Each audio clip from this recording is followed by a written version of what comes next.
हर इंसान को अपनी ज़िंदगी की ज़रूरत पूरी करने के लिए ज़िंदगी में किसी न किसी पेशे का इंतखाब करना पड़ता है। इसमें बहुत से ऐसे होते हैं जो अपने फोरफादर्स के बिज़नेस को आगे लेके चलते हैं। बहुत से ऐसे होते हैं कि अच्छी पढ़ाई करने के बाद अपना मुस्तकबिल मुलाजमत के पेशे को समझते हैं। और इसमें बहुत सारे ऐसे होते हैं कि जो अपना एक नया बिज़नेस शुरू करके ख़ुद अपने पैरों पर खड़ा होना चाहते हैं। ये तीनों तरह के अफराद अपनी कामयाबी की मंजिलों पर उसी वक्त पहुंच सकते हैं कि अपनी ज़िम्मेदारियों को ईमानदारी के साथ अदा करें और जिस पेशे के साथ भी मुंसलिक हैं उसके साथ मुकम्मल वफ़ा करें। लेकिन रियल एस्टेट की फ़ील्ड वो फील्ड है कि अगर रियल एस्टेट एजेंट इस फील्ड के साथ मुकम्मल वफ़ा ना करे तो ये फील्ड उसको इतना दूर जाके फेंकती है कि फिर वो किसी पेशे में भी कामयाब नहीं हो सकता। लेकिन अगर इसी फील्ड के साथ वफ़ा की जाए तो ये फील्ड आपकी ज़िंदगी में बहुत सारी ख्वाहिशात पूरी करवाती है। अगर आप भी अपने आप को एक अच्छा रियल एस्टेट एजेंट बनाना चाहते हैं तो आज जो मैं आपके साथ 5 पॉइंट डिस्कस करूंगा उस पॉइंट्स को अपने रियल एस्टेट फील्ड का एक हिस्सा बना लें। इंशाल्लाह मैं उम्मीद दिलाता हूँ ये फील्ड आपको बहुत ज़्यादा कामयाब करवाएगी और बहुत ज़्यादा तरक्की के मंजिलों को तय करेंगे। मेरे 5 बेसिक पॉइंट्स में सबसे पहला point find a real estate mentor है। जब इंसान पैदा होता है तो उसके पेरेंट्स उसके फ्यूचर के बारे में सोचते हैं, उसके बाद फिर इसकी स्कूल का इंतखाब करते हैं, उसके बाद बड़ा होता है, अच्छे कॉलेज में जाता है, अच्छी यूनिवर्सिटीज़ में पढ़ता है। जब वो पढ़ाई करने के बाद किसी पेशे का इंतखाब करता है तो डायरेक्ट उस पेशे में एंटर हो जाता है।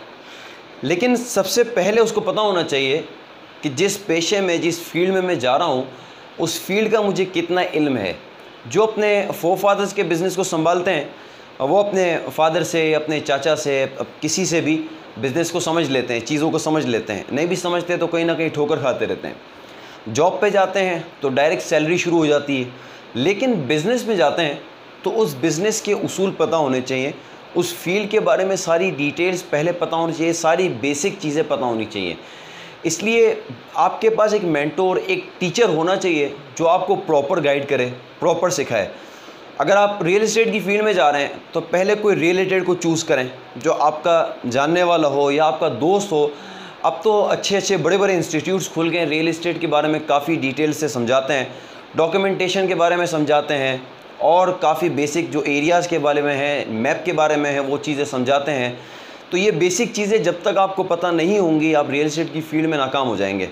और फिर किसी को गाइड करेंगे, किसी को डिटेल देंगे तो वो क्लाइंट जो आपके पास आना चाहिए था वो क्लाइंट मल्टीपल होने के बजाय वो क्लाइंट और आपके सब्ट्रैक्ट होना शुरू हो जाएंगे। वो दूसरों को भी ये बताएगा कि उसके पास नॉलेज नहीं है, अभी फील्ड में एंटर हुआ है। तो आप जब भी अगर फ्रेश फील्ड में भी एंटर होते हैं तो पूरी एक कंप्लीट गाइडेंस के बाद उस फील्ड में एंटर हो, ताकि आप जब भी अपना काम करें तो आपके लिए काम करने में आसानी हो, कोई मुश्किल ना हो, प्रॉब्लम ना हो आपको किसी चीज़ की। फिर चाहे आपको उस रियल एस्टेट मेंटोर को कुछ फ़ीस पे करनी हो तो पहले उस बेसिक चीज़ों को समझ लें। अब तो यूट्यूब भी आपकी बहुत रहनुमाई करता है, लेकिन जो पर्सनली टीचर आपको टीच करेगा उससे आपको डेफिनेटली फ़ायदा ज़रूर होगा। Second point, real estate agent की पहचान उसकी एरिया स्पेशलिटी की वजह से होती है।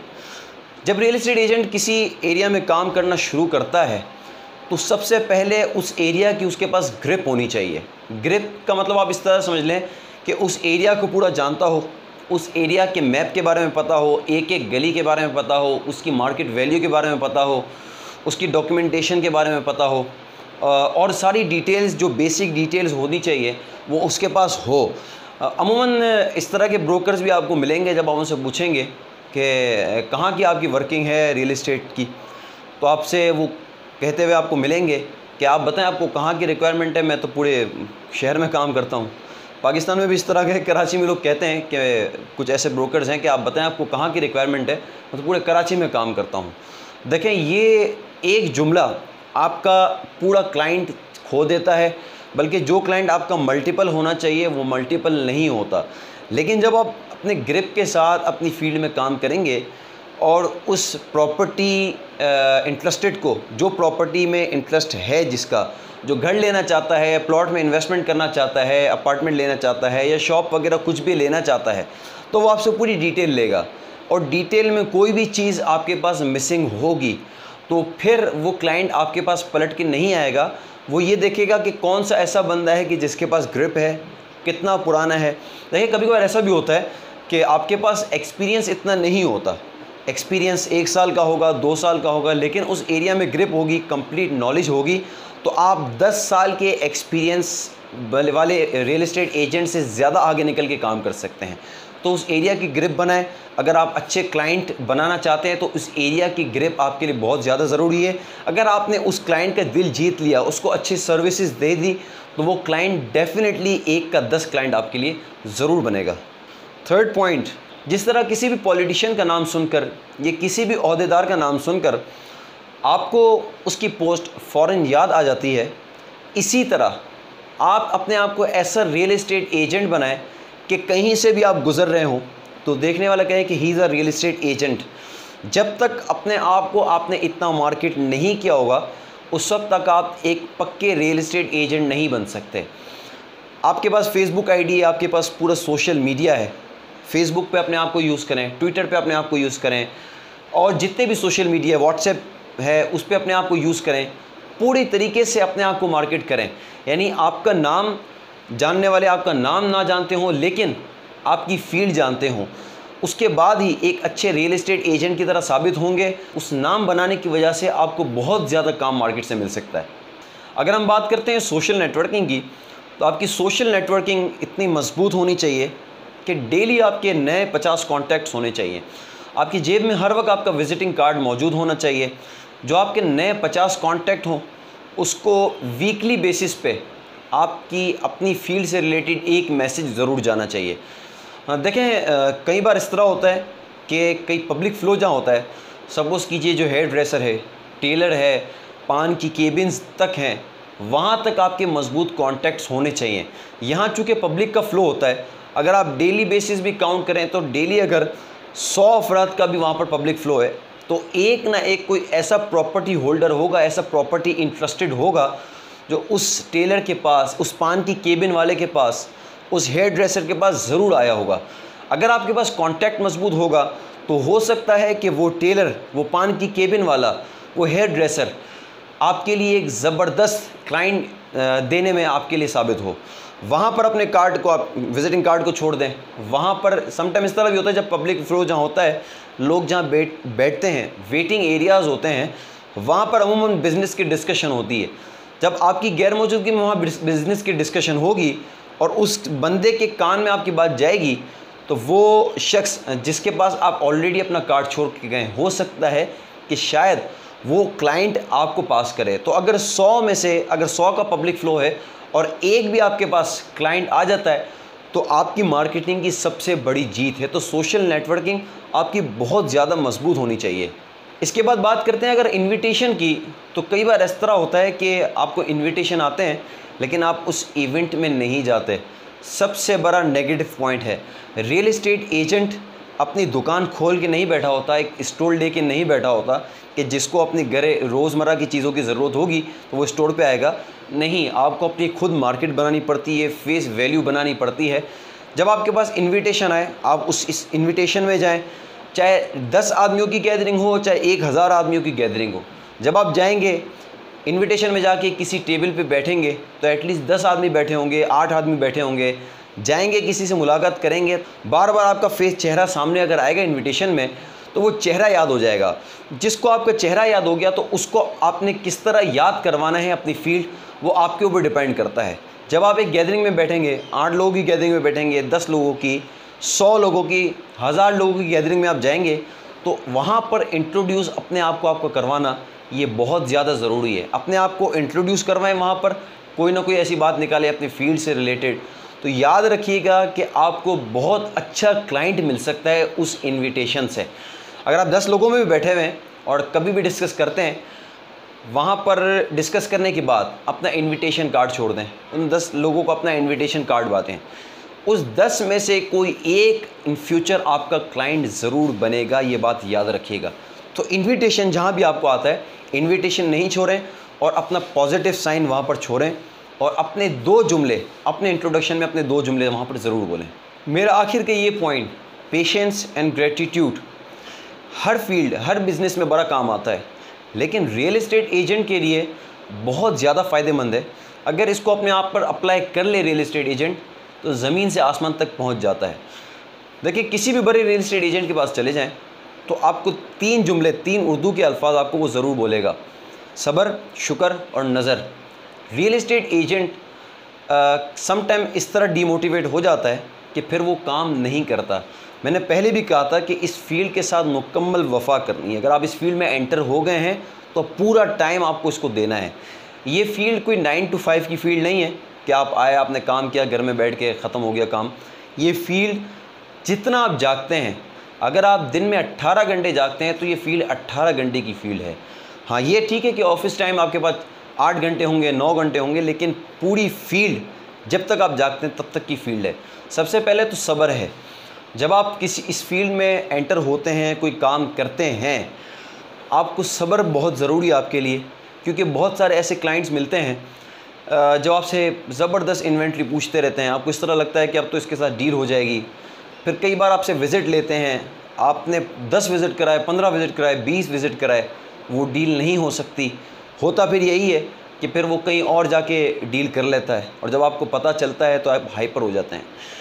देखिए, इस फील्ड में सब्र बहुत ज़्यादा ज़रूरी है। इस तरह कई फील्ड्स होंगी। कई बार आपके साथ भी होगा कि आपने किसी को 10 विज़िट करवाए, आपकी डील नहीं हुई। कहीं इस तरह भी होगा कि आपने एक ही विज़िट करवाया और डील हो गई। तो इसमें सब्र बहुत ज़्यादा ज़रूरी है। सब्र के साथ अगर हम बात करते हैं शुक्र की, तो शुक्र 3 तरह का होता है। आपको कभी फ़ोन आता है या मैसेज आता है कि सर मेरी रिक्वायरमेंट है और मुझे इस बंदे ने आपका रेफ़र दिया है, इस बंदे ने आपका नंबर मुझे दिया है। तो उसको एंटरटेन करने के साथ साथ आप सबसे पहले कांटेक्ट करें उस शख्स को कि जिसने आपको रेफ़र किया है। उसको कॉल करें कि sir thank you very much, आपने मुझे कोट किया। देखें, किसी ने अगर आपको रेफ़र किया है तो बहुत बड़ी बात है, उसने आपके ऊपर ट्रस्ट किया है। अब पॉजिटिव एंटरटेन करना उस क्लाइंट को, ये आपके लिए बहुत ज़्यादा ज़रूरी है। देखें, अगर आपने उसको पॉजिटिव रिस्पांस दिया तो जिसने आपको रेफरेंस दिया है, जिसने आपके पास क्लाइंट भेजा है, वो आपके पास आज एक क्लाइंट भेज रहा है, कल आपके पास 10 क्लाइंट और देगा। और उसी शख्स से अगर आपकी डील हो जाती है तो वो एक शख्स जिसके पास आपके पास रेफरेंस गया था, वो आपके पास 10 क्लाइंट और भेज सकता है। तो उसके बाद जब आपके पास डील हो जाती है तो दूसरा शुक्र वो है कि जिससे आपने डील की है उसका शुक्रिया अदा करें कि उसने आपको इस काबिल समझा कि आपके साथ डील की। उसके पास जाएं, उसको केक दें, उससे थैंक्स कहें, थैंक्स ऑफ एप्रिसिएशन का एक लेटर बनाएं, वो उसको जाके दें। ये बहुत प्लस पॉइंट, बहुत पॉजिटिव रिस्पांस मिलता है। और अगर हम तीसरे शुक्र की बात करते हैं तो तीसरा शुक्र खुदा का है। सबसे पहले खुदा का शुक्र आपने अदा करना है जब आप इस फील्ड में एंटर हो जाते हैं, अगर आपको कोई क्लाइंट मिलता है। और आखिर में भी अल्लाह ताला का शुक्र अदा करना है। और अल्लाह ताला का शुक्र आपने हर हाल में अदा करना है, चाहे आपकी डील हो या ना हो। अगर आपकी डील नहीं होती है तो भी आप कोई सदका कर दें, कोई चैरिटी कर दें, ताकि आपकी अच्छी डील हो नेक्स्ट टाइम।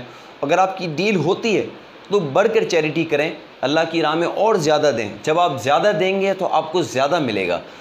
सब्र और शुक्र के बाद हम बात करते हैं नज़र की।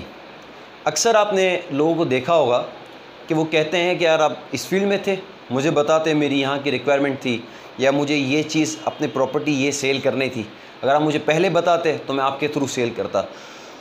होता यही है कि ब्रोकर की नेग्लिजेंसी होती है।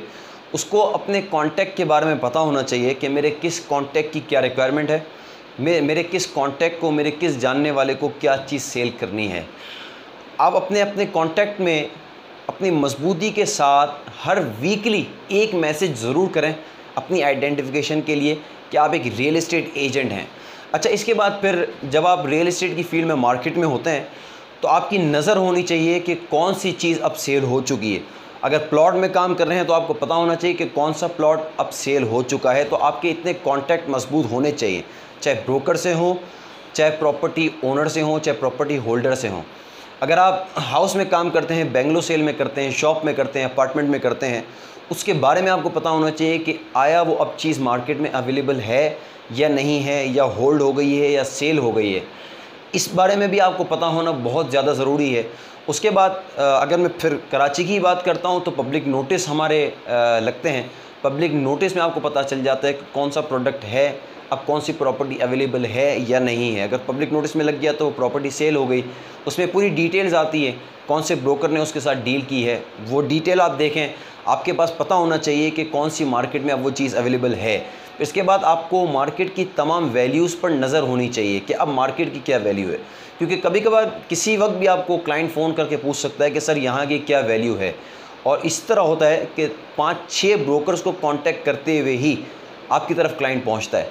और आपकी मार्केट वैल्यू में, मार्केट असेसमेंट में अगर कोई भी मिस्टेक होगी तो हो सकता है शायद वो क्लाइंट पलट के ना आए कि उसको इतनी इन्फॉर्मेशन नहीं है, उसको इतनी नॉलेज नहीं है। तो इन तमाम चीज़ों पर भी आपको नज़र रखना बहुत ज़्यादा ज़रूरी है। ये थे मेरे 5 वो बेसिक पॉइंट जो रियल एस्टेट फील्ड में एक रीढ़ की हड्डी साबित होते हैं।